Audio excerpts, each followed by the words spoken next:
for all His people, come to save us without delay.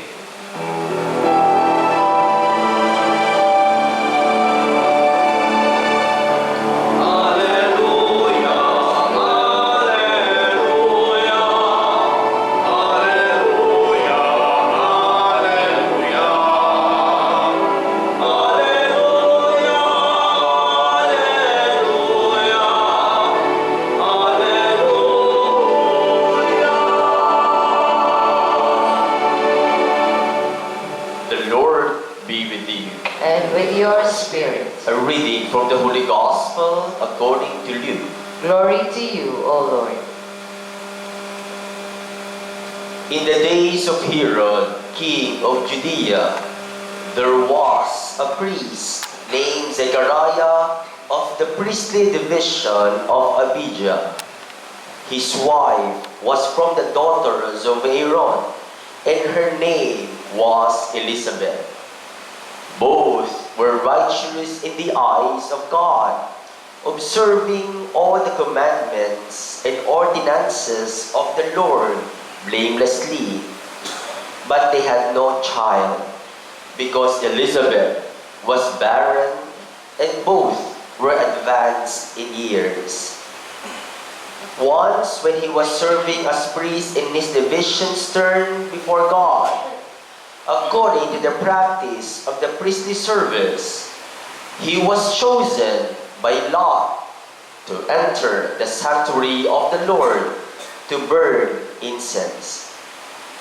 Then, when the whole assembly of the people was praying outside at the hour of incense offering, the angel of the Lord appeared to him, standing at the right of the altar of incense. Zechariah was troubled by what he saw, and fear came upon him. But the angel said to him, "Do not be afraid, Zechariah, because your prayer has been heard. Your wife Elizabeth will bear you a son, and you shall name him John. And you will have joy and gladness, and many will rejoice at his birth, for he will be great in the sight of the Lord. He will drink neither wine nor strong drink. He will be filled with the Holy Spirit, even from his mother's womb, and he will turn many of the children of Israel to the Lord their God. He will go before him in the spirit and the power of Elijah to turn the hearts of fathers toward children and the disobedient to the understanding of the righteous, to prepare a people fit for the Lord." Then Zechariah said to the angel, "How shall I know this? For I am an old man, and my wife is advanced in years." And the angel said to him in reply, "I am Gabriel, who stand before God. I was sent to speak to you and to announce to you this good news.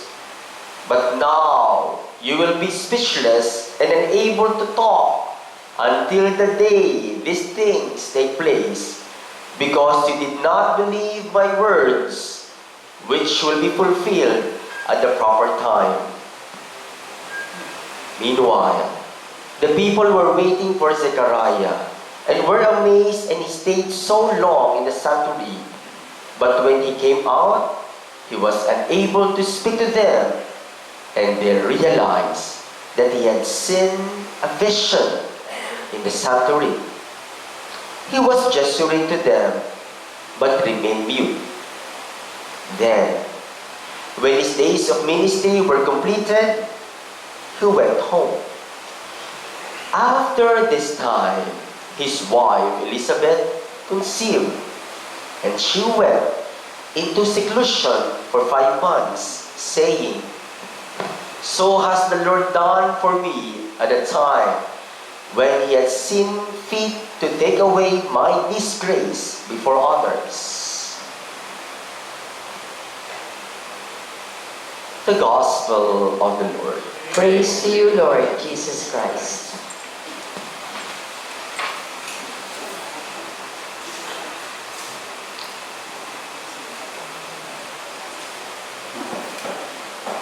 Magandang umaga po sa inyong lahat. Nakailang araw na po ba tayo? Ayan. Bakit nanghihina na po ba tayo? Wala pa tayo sa kalahati. Bukas pa mga kalahati. Okay? So mga kapatid, pagpatuloy po natin ang ating refleksyon, ang ating debosyon, ang ating tradisyon ng simbang gabi. Sa mga natututunan po natin araw-araw, tuwing madaling araw, ito po yung take-away natin. So, take-away para po maging malakas ang ating pananampalataya. Usually, sinasabi ko nga sa mga parokyano ko, no, na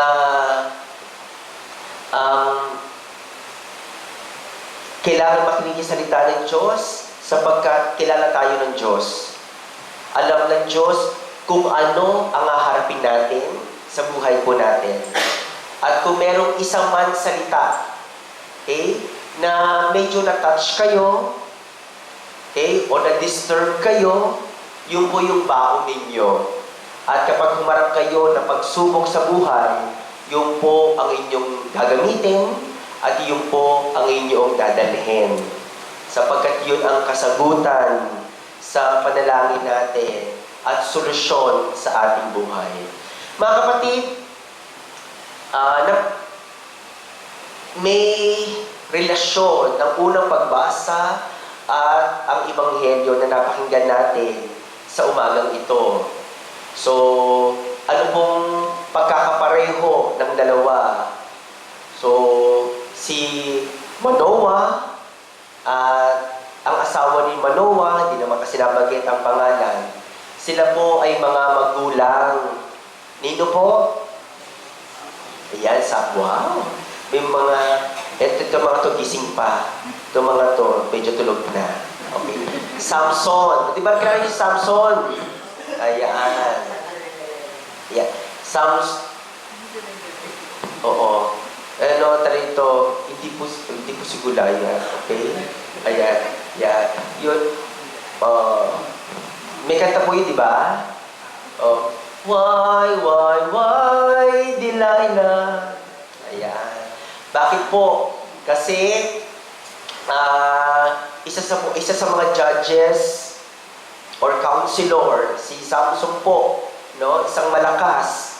Kasi, yung po ipinangako sa kanila sa Diyos na hindi magpapagupit. No? Hindi magpapagupit si Samson kasi yun ang kanyang kalakasan. Dahil nga kay Delilah, naakit siya. Kaya naman, at nagamit si Delilah. Kaya,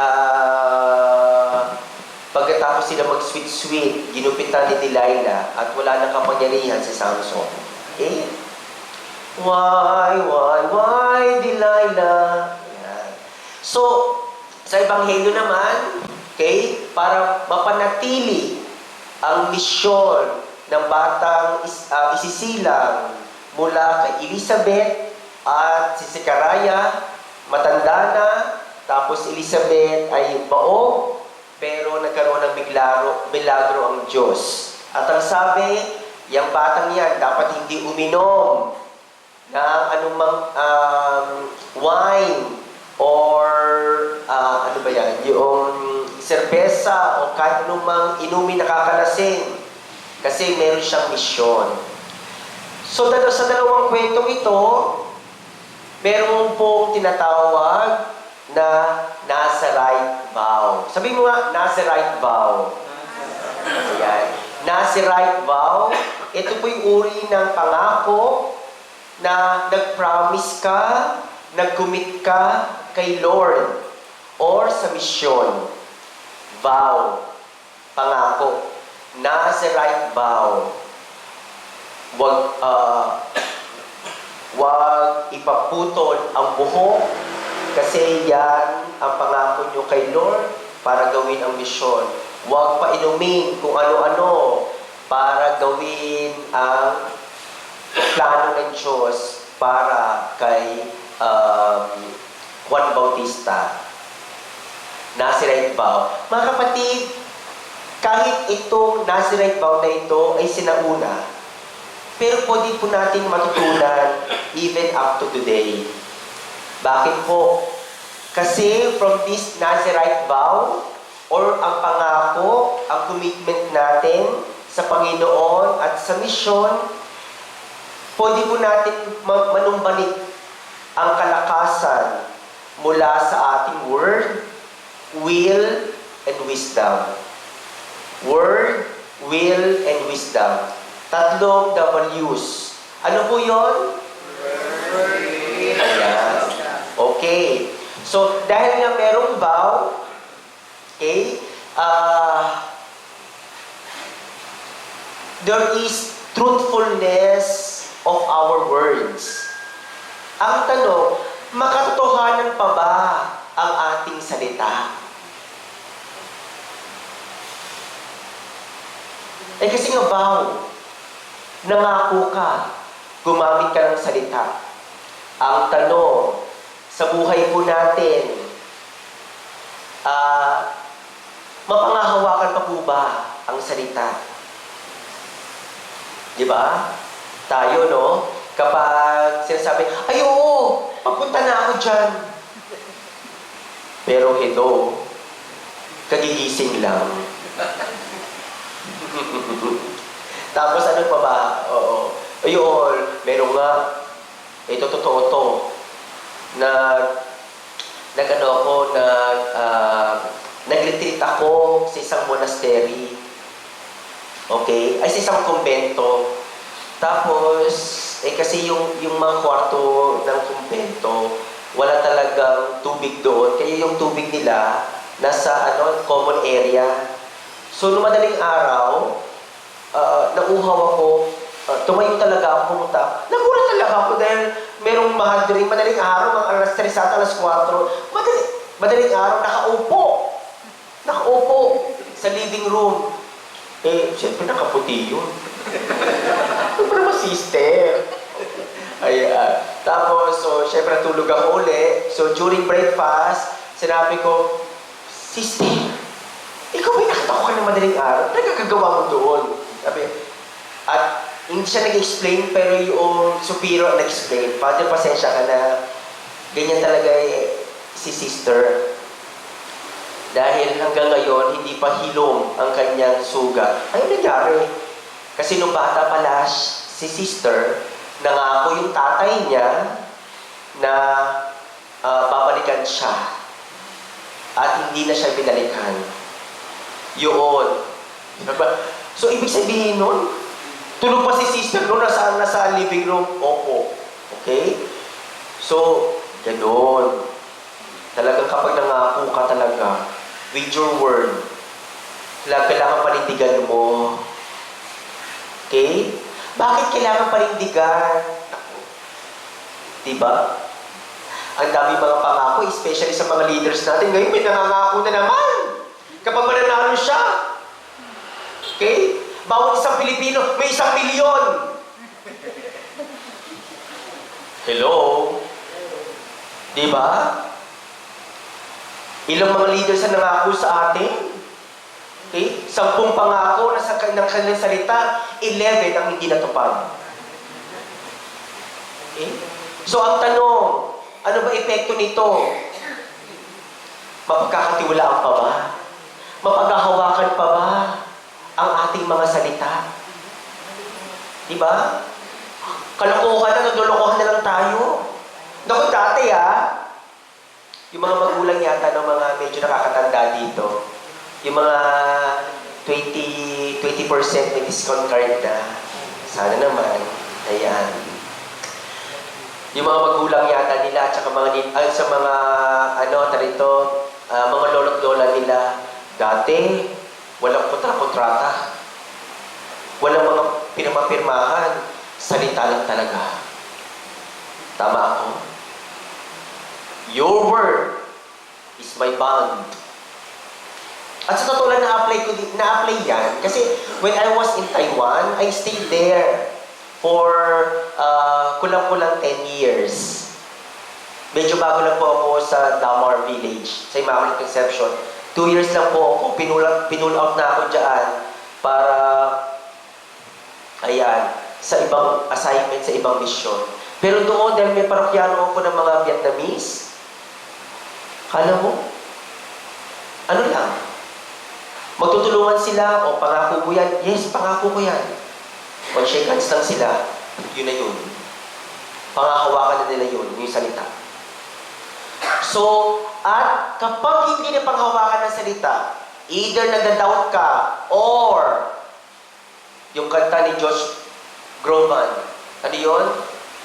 Tell me then I want to know. Ano yan? Broken vow. Ang dami nasasaktan. Okay? Bakit? Dahil nga, hindi pinangahawakan ang pangako. Bakit? Hindi naniwala sa vow. Ayan. Kaya kailangan, ito po, dahil sa Nazirite vow, napapareflect tayo. China-challenge tayo. Mapangahawakan mo pa ba hanggang ngayon ang iyong salita? Sana naman, bakit?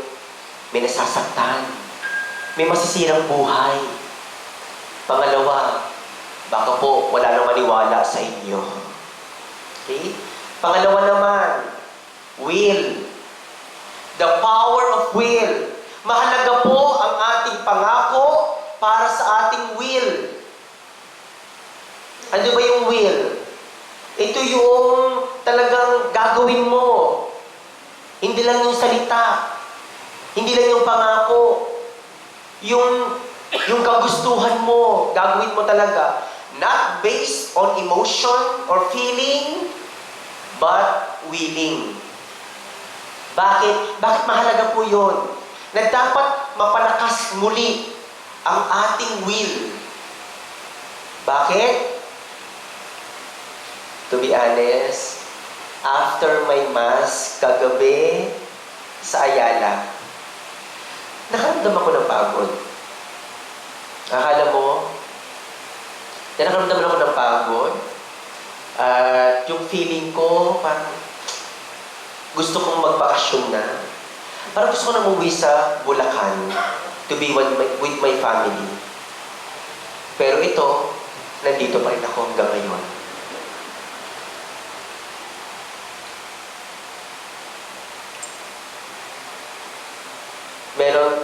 May mga nagtanong nga ako, ba't ate hindi ka nagisimba? Ate, hindi ko feel magsimba linggo-linggo. Oh, hindi mo feel. Okay, sana hindi rin ma-feel ni Lord na ma-feel ka. Bakit naging desisyon tayo based sa feeling, sa emotion, sa mga magulang? Okay, sa mga anak na lang. Feel nyo ba na yung mga magulang natin, araw-araw, feel na feel nilang magluto para sa atin? Na parang pasayaw-sayaw pa sila? Hindi! May mga moments din, ayaw nilang magluto na, pero kailangan talaga. Sa mga tatay, di ba pagod na pagod? Hindi naman feel nila talaga magtrabaho 24/7 to provide for the family. Pero because of will, kailangan gawin to. Right? O sa mga mag-asawa, may mga mag-asawa dito, no? Ayan, may mga distance yan ngayon. Pero before, nung mga bago-bago pa lang yan, kapag nagkadikita ng mga balikat, kinikili. Pero ngayon, kapag dumidikit na, okay, lumayo ka! Laki-laki pa na espasyo. Naiinitan ako. Ayan. Pero, hanggang ngayon, sila pa rin. Kasi nga, ang pagmamahalan ay hindi feeling. Hindi emosyon, kundi willing. Gugustuhin mo pa rin. Kahit hindi mo feel. Amen? Kaya, importante ang vow. Para yung power of will ay mapalakas uli. Kasi po ang buhay po natin ay hindi po base sa feeling. Kung lahat ay base sa feeling, ewan ko lang kung saan tayo nataputin. Okay? Pangatlo at panghuli, yung vow ay hindi lamang po mapatunayan na mapagkakatiwalaan pa tayo sa ating salita or word. Mapalakas ang ating will or kagustuhan. Kung hindi po, is magkaroon ng discernment of wisdom. Sabi mo nga, wisdom. Ayan. Karunungan. Bakit po? Sa buhay po natin. Sa buhay po natin dalawa ang aspeto. Ilan po? Ano po yun? Nagdalawa kayo, tapos hindi nyo alam. Dalawang aspeto sa buhay natin. Ano po yung sa buhay natin dalawang aspeto? Ito po yung pleasure and purpose. Sabi mo nga, pleasure. Purpose. Ayan. Sa buhay po natin, parating natin kinukonsider ang dalawa. Huwag natin paghihiwalayin, parating dalawa. Pleasure and purpose. Kapag alam natin ang pleasure at alam natin ang purpose, tiyak, meron tayong karunungan, meron tayong wisdom. Ano po sinasabi ni Father? Ito. Ito naman. Mamayang pagkatapos ito, may kainan. Papasalamat na ako, ha?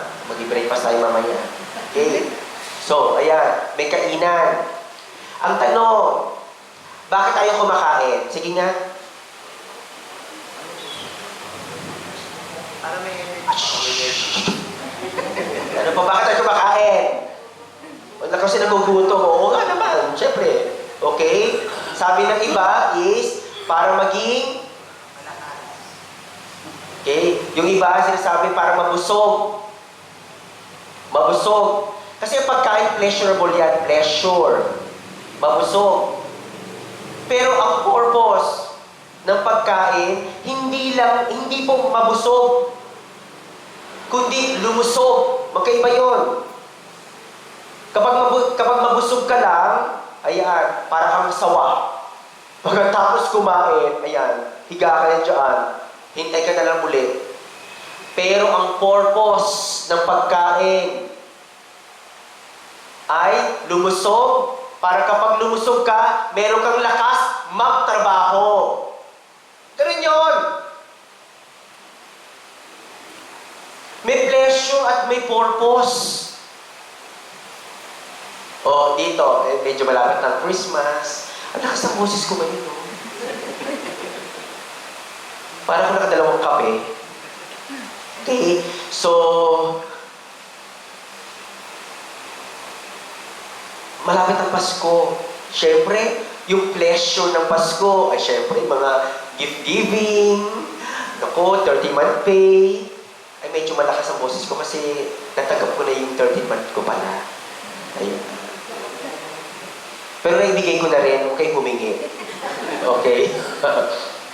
Ayan. So yung mga pleasure, yung mga shopping-shopping, tapos ano pa ba yan? Siyempre yung mga gift-giving, mga games, ayan.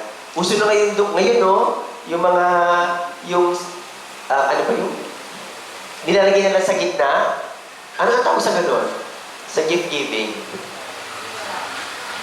Oo. Sa akin, si sister active din, no? Nakatatlong kape din yata to. Ayan, yung pleasure. Pero mga kapatid, ano ba ang purpose ng Christmas?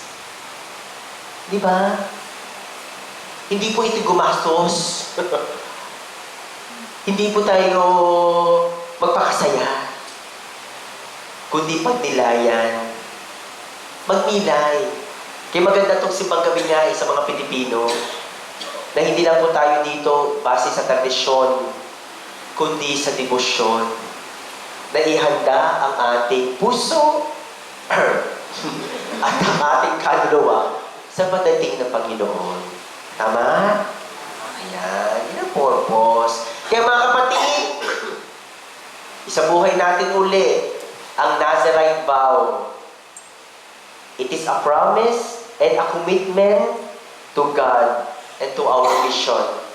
Bakit mahalaga po ang vow na ito? Para may maniwala uli sa ating mga salita or trustworthiness of our word. At sana mapalakas ang ating kagustuhan, the empowerment of will. At sana sa buhay natin ay magkaroon ng karunungan or discernment of wisdom. Yun po yung grasya na hihingi po natin sa Diyos para sa Misa de Gallo ngayon.